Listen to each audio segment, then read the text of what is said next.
Hi, this is Graeme Daniels. I am the author of a novel called Venus Looks Down on a Prairie Vole, and if that sounds like a strange, rather abstract title to you, you're not the only one to think that, but I'm going to use this video to explain what it's about and a little bit why I wrote it. I'm going to give you a short peek at its cover. You can sort of make out title, all that written backwards of course, and anyway, that's available on Amazon and CreateSpace if you want to check that out.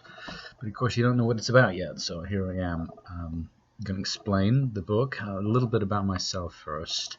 I'm a psychotherapist in Northern California, and in the last year or so I have entered a public dialogue of sorts about something called AB 1775, which is a new law here in California that went into effect of January of last year, that has to do with reporting guidelines for psychotherapists around child sexual abuse and how that's redefined in the California Penal Code.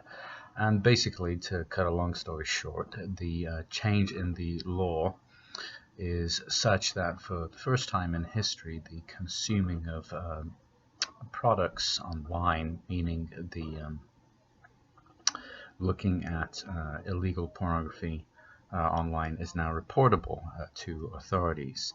That's the first time in history that's been made true, and that's one of the difficulties for our profession, is that is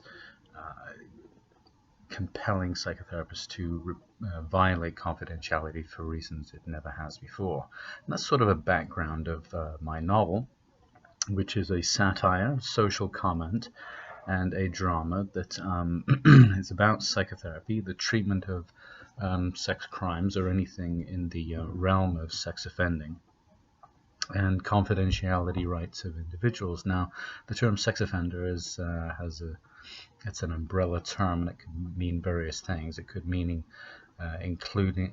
include looking at child pornography, which actually is defined as looking at images of individuals under the age of 18, in case you thought it meant preteens.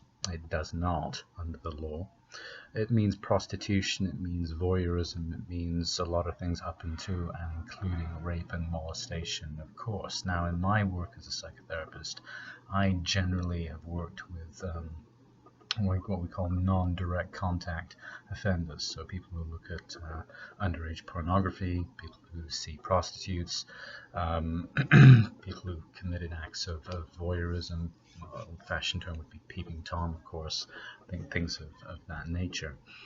And they generally come to mind and of a therapist's attention because they have been discovered by the law, been arrested, of course, and are ordered into psychotherapy and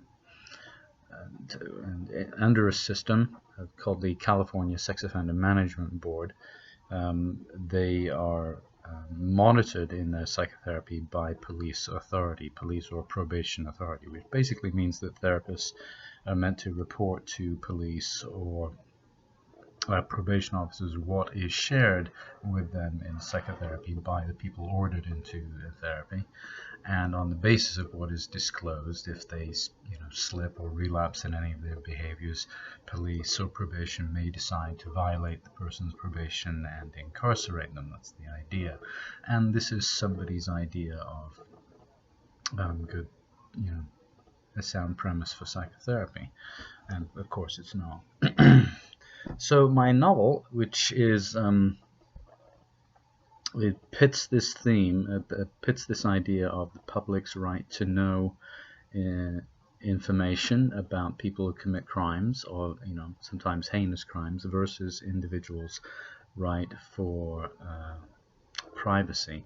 And beyond that sort of ethical question, it poses the question, what is actually effective treatment of people who commit crimes? What is if the community is making a commitment to treat individuals with psychotherapy to treat individuals as having mental health problems, can it actually do that without granting them confidentiality rights? I have my biases, of course, and they tend not to be liked by many in the community, particularly those who are in power and passing laws, and that's why I choose to write about it and go public with my views. Last summer, I participated on the Bill Carroll talk show in Southern California. In July, in that same month, I was featured prominently in an article in the Los Angeles Times that was in opposition of the law AB 1775 that I alluded to earlier.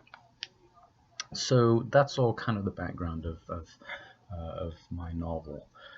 So what it's about, my story is about a guy called Daniel Pierce, who is a jaded psychologist, psychotherapist, who works with sex offenders and some sex addicts. There's some crossover in those terms. And he decides to go on hiatus from his practice one day. He's kind of fed up with the kind of a system such as what I've just described. And he's kind of a drinker, and he's going to go head off to his favorite bar, and he's stalked along the way by an ex-prostitute who now runs a kind of John school. Now, a John school is a place where, have you never heard that term? John, of course, is slang for a man typically who uses prostitutes, and a John school is where Johns go when they need to get schooled by ex-prostitutes who teach them all about the lifestyle of prostitutes, and the technique is one of, what's the word? Shaming. That's the word. Yeah, that's right. That's what happens. So they go to John's school and they get shamed, and that's what this prostitute does. But also, the reason she's stalking my character, Daniel Pierce, the jaded psychologist, is because one of his recent patients was one of her former Johns, and she has some information on this guy, or she has the suspicion about this guy that he has committed a horrible crime against his 5-year-old son, a molestation, something which she infers from becoming aware that the mother of the child is accusing this of the father in the context of a child custody dispute. And she and others, but she most prominently at this point in the story, want Daniel to report to police anything that he might have learned from his patient in the course of their sessions, or to see him again and elicit a confession that can thereafter be used in a court proceeding. So that's the challenge to Daniel, who's asked to be, what may be most people's idea of being a hero. And he is skeptical, basically, of all of the premises that lead to this request, and he resists what happens in the unfolding of this story, which includes pressure from this prostitute, includes pressure from a sort of a diverse peer system that I won't discuss at length here. Ultimately, it includes pressure from police and courts and lawyers and through subpoenas and so on, etc., etc.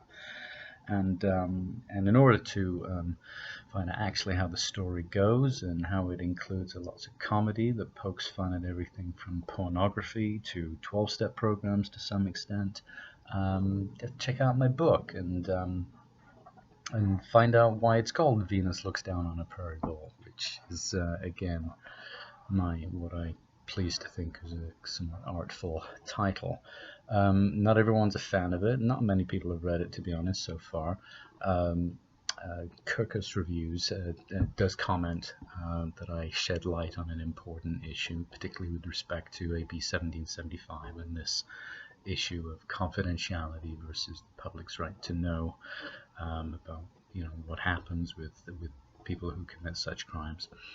But they tend not to like the politics and some of my commentary, and it's my character, who is sort of a stand-in for myself in many ways, is deemed unlikable, and I don't know, didactic perhaps, which I am. So it's not everybody's flavor of the month, but you might like it. You can check it out via Amazon or CreateSpace, which is a subsidiary.